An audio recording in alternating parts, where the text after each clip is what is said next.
Selamat datang sobat sekalian di novel Hilangku, seri pertama dari pentalogi novel Lutfi Gilang, karya Danu Banu. Selamat menikmati.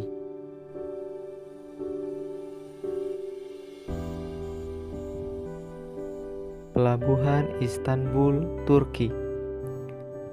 Angin berdesir manja, mengirimkan aroma musim kemarau kepada setiap insan di hamparan pelabuhan paling megah di negara ini. Selain dedaunan yang berjatuhan, siulan burung-burung, seruan kapal-kapal, gemuruh para pegawai yang menyeret kargo ke gudang-gudang terdekat. Ada juga warna-warni dari pantulan cahaya mentari, berjajar rapi dan membentuk setengah lingkaran yang tiada ku tahu di mana ujung keduanya.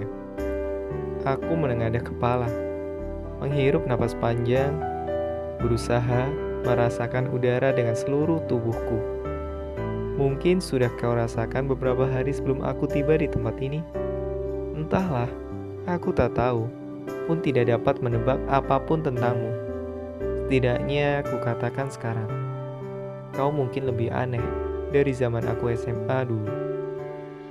Aku ingat ketika kau memanggilku dengan julukan Raja Tidur. Itu cukup memalukan memang. Dan kau tidak salah akan hal itu. Karena aku memang selalu tertidur setiap pelajaran dimulai. Bahkan di luar waktu tersebut. Jadi aku merasa tidak masalah dengan julukan itu. Justru aku merasa bangga karena mendapat julukan itu dari orang yang kuidolakan. Kembali, aku memandangi ketujuh warna yang menghiasi langit biru. Sungguh, rasanya aku seperti pernah mendengar sesuatu tentang pelangi darimu. Terus ku coba mengingat kejadian sebelumnya, namun tiada hasil. Yah, entah kenapa laki-laki diciptakan lebih pelupa daripada perempuan. Perlahan kakiku bergerak menuju sebuah kursi kosong yang menghadapkan tuannya pada pelantaran sang laut. Tak butuh waktu lama hingga akhirnya aku duduk bersandar, sembari mata tetap tidak beralih pada pelangi. Pelangi, yah, datang dan pergi begitu cepat, tapi dinanti sangat lama. Aku menghembus napas. Kembali otak menampilkan sosok khayalan tentangmu. Apakah kau tidak sepertinya? Yang hadir dan indahnya hanya sesaat. Aku tersentak setelah mengingat kejadian saat itu.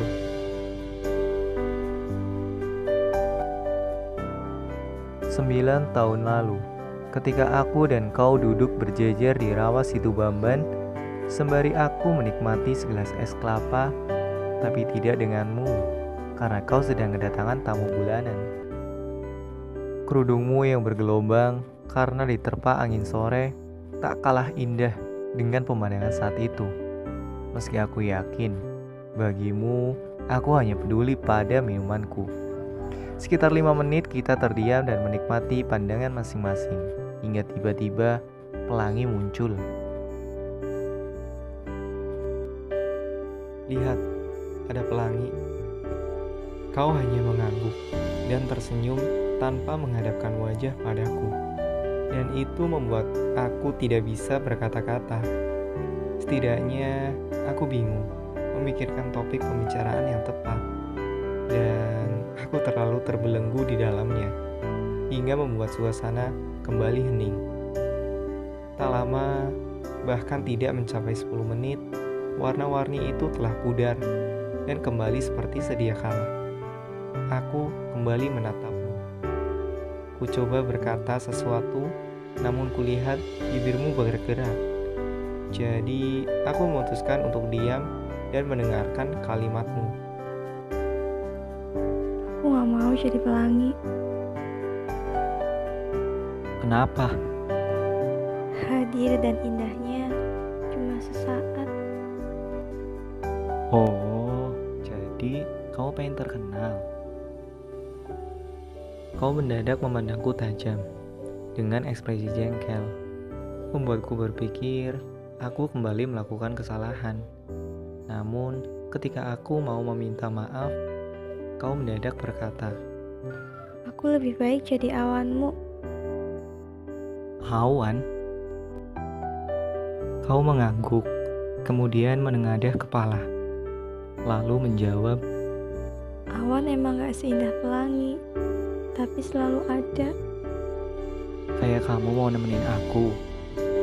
Tak ada jawaban. Yang kulihat, kau hanya tersenyum. Melihat senyummu itu sungguh membuat jantungku tidak lagi bekerja secara normal. Angin kembali berhembus, seakan mengiringi nuansa romantis untuk kita berdua. Atau hanya bagiku seorang. Entahlah, aku tidak tahu apa-apa tentang perasaan yang disembunyikan. Tapi sebenarnya aku lagi-lagi terbawa perasaan setelah kau mengatakan kalimat itu. Atau jadi angin juga boleh. Mengudara untuk selalu menemani dan mendampingimu setiap waktu. Aku tersentak hebat, hanya terus terdiam saking bahagianya. Bahkan membiarkanmu melangkah cukup jauh, hingga aku menyusul dengan motor metik warna merah dan memberimu tumpangan pulang.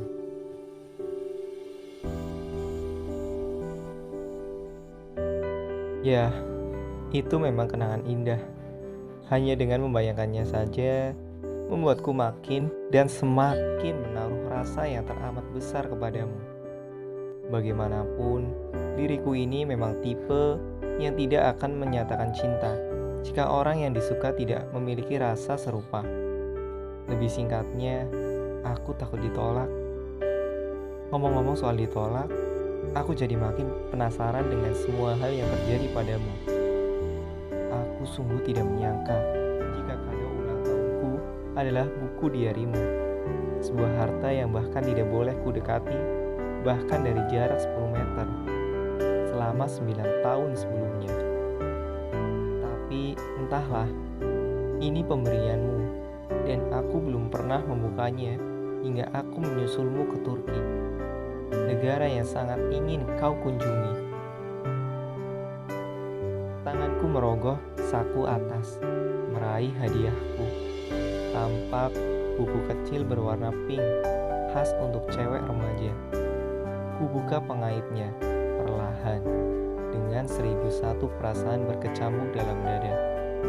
Di otakku hanya terus mengulang pertanyaan, apa gak masalah kalau aku membacanya?